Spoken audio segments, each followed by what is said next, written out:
Hey guys, this is Golden9DS and welcome to the next episode of Toy Story 2! It feels so good to say that again, and so good to see the reaction that you guys have had to me redoing this LP. Not redoing, but doing it on a different take, kind of comparison. It's really nice to see, and really nice to see a lot of you kind of remembering this game and remembering things about it. Specifically, as I said originally, a lot of people have problems with Slime Time. I don't know, I don't understand it, but I too... Actually, no, I didn't have the similar problems. I found it a little bit difficult. I kept running out of lives. I think it's probably, as I said during the game, I found it difficult to hurt him. But despite, it's weird. Like, at the moment, you have to press the opposite direction to move in the direction you're going. It's weird. But anyway, our spacebar. Now, our spacebar is a good level. We can do everything in this level, which is fantastic. Because the last two levels, we couldn't really do everything in there because of boots later on. Am I really that fat? Yes, the new belt. Oh yeah, ow! What are you doing? You're in direct violation of Code 6404.5, stating all Space Rangers are to be in hypersleep until awakened. Until awakened. Again, I can't show them all. I can show about 10-15 seconds as long as there is commentary over the top of it for most of that, which is why I don't really want to show it because I don't want to talk over the top of it. But Alice Spaceland is one of my favourite little levels. It's great fun. I mean, it's one of those levels that's designed really nicely, but also it feels really good, and everything is really easy to look for and go for. Oh god, camera flip. And I don't know, it feels spacey. When I got this one, it does feel kind of end of gamey. This is also why I had a pretty bad crash when speedrunning Teal, which turned out to be fun. Now this bit can be a bit annoying because not everyone's... Oh god damn it. I knew that would happen. Not everyone can see the... what's it called? Alright, get this guy before he does it again. Not everyone can see the... I'll get it out eventually. The depth perception. I find that on the PS3, as I said this before, the depth perception is a little off, and I'm not entirely sure why. Yet when I go and play it on the PS1, which I will go and do, it's not as bad. It's weird. So what we're looking for is... if we turn round... The camera's pretty well behaved in this. Is that little guy...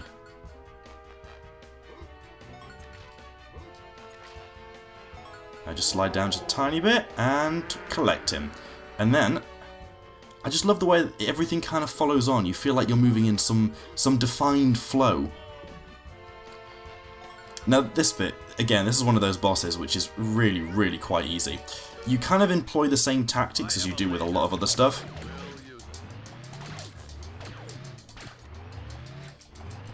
Pretty much that. You just spin and then...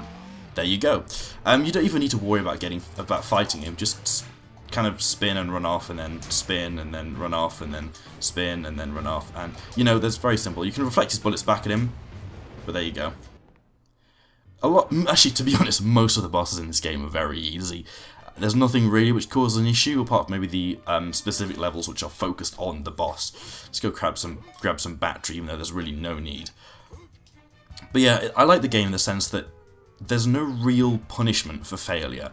And I've said this before, that if you're playing a game, the punishment for failure should always be less than... If you think it should always be... well, instead of making it too punishing and not punishing enough, they should always go on the side of not punishing enough, with options to make it more punishing. My reason is this: I'm playing Persona 4. You know, I've just got back maybe from a hard day's work, or you know, whatever, and we've got about a good maybe 4 hours to sit down with this game. So 3.5 hours in, and bearing in mind in Persona 4 you have to go out of the dungeon to save, which requires magic, and sometimes you don't have the ability to. So 3.5 hours in, a random enemy encounter comes out and wipes the floor with you. You get bumped straight back to the main menu, and that's it. You lose 3.5 hours of gameplay. I've just lost my evening, effectively. That's not punishing. That's ridiculous. RPGs need to grow out of this stupid phase of like the saving, it restarting you back at the main menu. It's really ridiculous. And so, people call that difficulty. It's not difficulty. It's just annoyance. Because no one. Why would you want to say that? Well, that's weird. Why would you want to have that much time wasted? So again, it's one of those unusual kind of concepts, and that's, as I said, Persona 4 is far too punishing for dying. The ball pit. The ball pits are cool. I like the effects of the ball pit, the way the little billboarded balls come out. They are literally like 2D balls, always face the screen, but with spheres, sorry, they don't need to be anything different. because spheres kind of always look the same. They've got a nice little bit of reflection on them, makes it look like they're 3D. All in all, nicely done, I have to say. But yes, like this game, there really is no punishment for death until you lose all your lives, and then you go back to the last point of the game. You save the game, which was when you last saved it. But that's not that bad, because you have the option to save after every level, which makes sense in a game like this, a collectathon game. So it's really not an issue if you save properly. But in games like Persona 4, where you have to where you can save at such ridiculously long frequencies, it's rather ridiculous. Alright, I missed that one. And my point is that a game should always err on the side of not being... what happened? Oh, I didn't get it. A game should always err on the side of being not difficult... Sorry, of being punishing you less. No, I didn't get that. And because otherwise, you're just basically screwing people over. And I don't like this whole idea of like Kaizo Mario kind of levels of difficulty. It's... Oh my god, Rex, shut up. But yeah, if you die... Oh my god, he literally is going at it. I am Buzz Lightyear. I come in peace. Well, that's BS. I nearly got that as well. Oh well. But yeah, it's something which kind of, at the moment, has got me a little bit annoyed, because a lot of people are saying, oh, games should be easier. Like, for example, Mario now, and like Rayman Legends, is a perfect example of this. There is no penalty for death. There's no life system. When you die, you get put straight back at a checkpoint, because the game works around the fact that it's quite difficult necessarily first time. And I like that. I like the fact that there is no penalty for death. You die, you get put back a little bit, but you get put back into action straight away. It's not like Sonic 06, which is far too punishing considering how horribly awful the game is in general. And when your game is like that bad, and you have the punishment that you have to take it back to the beginning of a level, which can take about 8 minutes to do, these guys are basically invincible. So you spin them. They're invincible to lasers because they're made of reflective material. Okay, so now those two areas are done, we can move on to the next area, which is down here. There are basically two areas you can go in here. I think this is the zipline race. Oh, really? I thought I got that. I thought I'd nailed it that time. But yeah, like, what game do you feel like is the most punishing when you die, and that is so punishing that actually you think, you know what, sod it, I'm not going to play you. And have there been any games that you've been put off by how punishing they are, basically to death? Definitely Persona 4 put me off. I only completed it with a cheat to revive my health every time I entered a battle, and the ability to, save state. The save stating made it so much easier because I was able to save when the hell I wanted, and then a cheap enemy encounter wouldn't just knock me out, and it was basically that which puts me off. Now this one's quite difficult, but basically you just jump like that. Oh, that always happens, god damn it. You kind of have to double jump there. It looks like you're supposed to single jump, but double jumping is the way to go. It is a really little confusing race sometimes, but there we go. Actually, you know, why am I going this way? I'll just head back and start again. I think Persona 4 is the one that's annoyed me the most, because I have put the most time into that game and failed the most amount of times because of it, but there you go. But it really gets back to, oh my god, this game being completely unpunishing in the way that in kind of death. I didn't realise these enemies came back so quickly. God, I didn't realise they knocked you that much of a distance. I'm gonna die here, and this is terrible. There we go. You can also jump when in the 2D, sorry, when in your first person mode, which is kind of cool. But yeah, I don't know, it does get me angry, because I don't want my time wasted, quite frankly. I'm playing games for fun, and there's nothing I like more than having someone say, no, you screwed, your time's wasted. So the best way to do it is to, when you see this icon, you do a double jump. A single jump won't do, and sometimes it makes you feel like you should do a single jump, but double jump it and you're pretty much done. You just have to remember to double jump it though. Oh, there's Ham already. You don't need to go out your way in this stage to get coins at all. As you can see, I'm beyond got all of them. And I've still not done all the level. Okay, that'll give us a Pizza Planet token and another guy. This is one, I think this one here is one of the ones that I quitted on the game prematurely. Oh, that was lucky. And actually, I think the mothership is on here. No, the mothership's there. There's the mothership. So that's what you do when you've got all of the, all of those creatures, the aliens. The little green men, as they call them. Ah, dear. I think I told this in the original story, but way back when I was a kid, my dad quite liked the little green men. They were quite cool. And so he ended up... okay, wrong way. I ended up making a card for him. You know, as a kid, you're often told to make things like photo frames. So you go and make those said photo frames.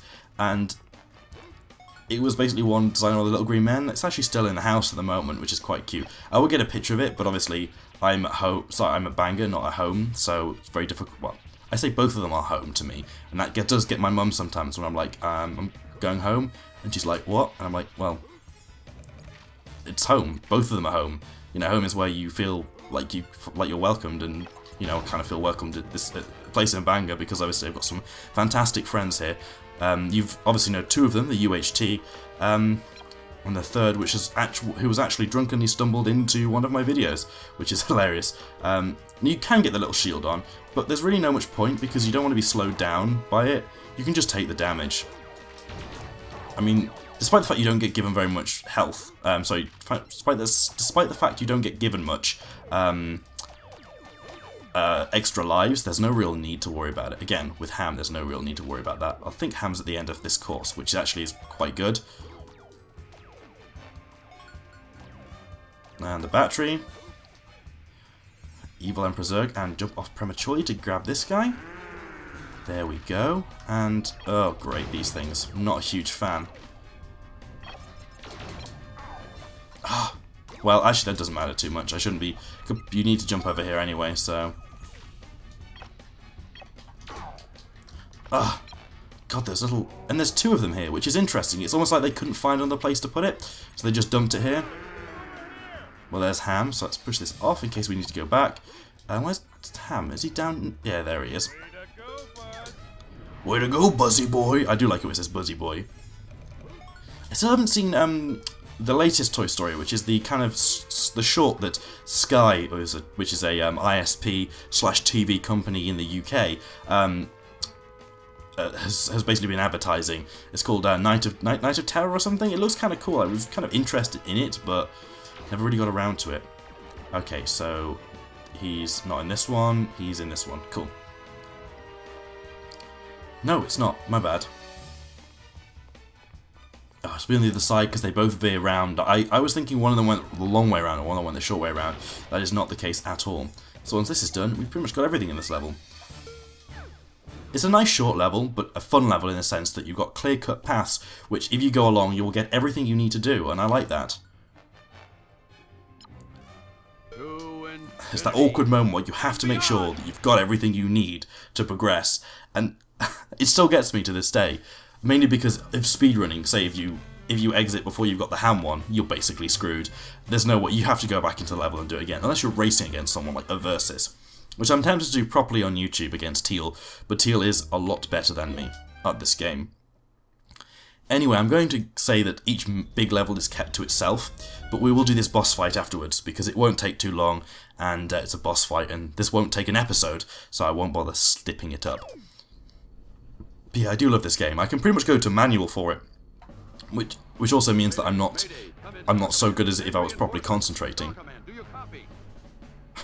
Every time I hear Star Command, I just think of like Starfleet from Star Trek. But so much stars, it's ridiculous. Actually, that's something. I recently got, as I said, a camera and DSLR, and one of the things that I've always wanted to do with them is go outside and do some star photography. And I tried, actually managed to do so over the last week or so. So apart from the fact I was freezing, I got some really nice shots. They were kind of the problem with where I am at the moment is there's high winds, so clouds do, you know, you can be taking a shot and a cloud can go straight across it in maybe 1 or 2 exposures. And what I do with them, I often take like 30. About, you know, maybe 20-30 second exposures just to test out how things look, and I'll put them in the video because obviously this video, it's kind of, I guess I've got like some copyrightedness against it, but it's not as easy to steal. They'll be kind of in the corner.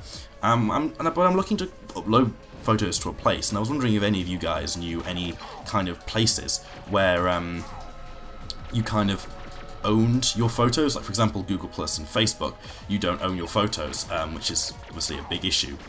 Oh my gosh.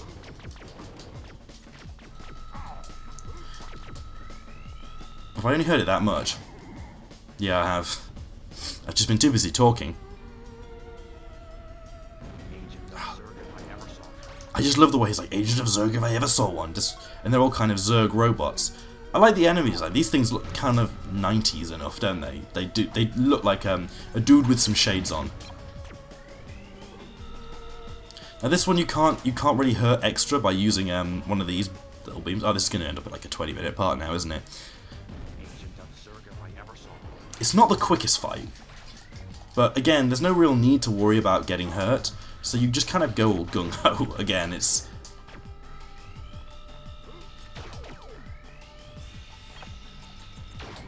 There we go. Sometimes I feel like it does reflect off around the edges of the beam, and here we go. Thanks for just, you know, disappearing inside me. That was totally nice of you.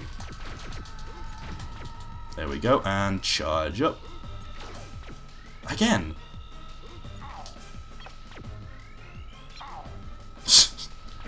Oh, it's now going on the ground. This is ginormous space bird. There we go. But it's weird that sometimes it reflects your bullets and sometimes it doesn't.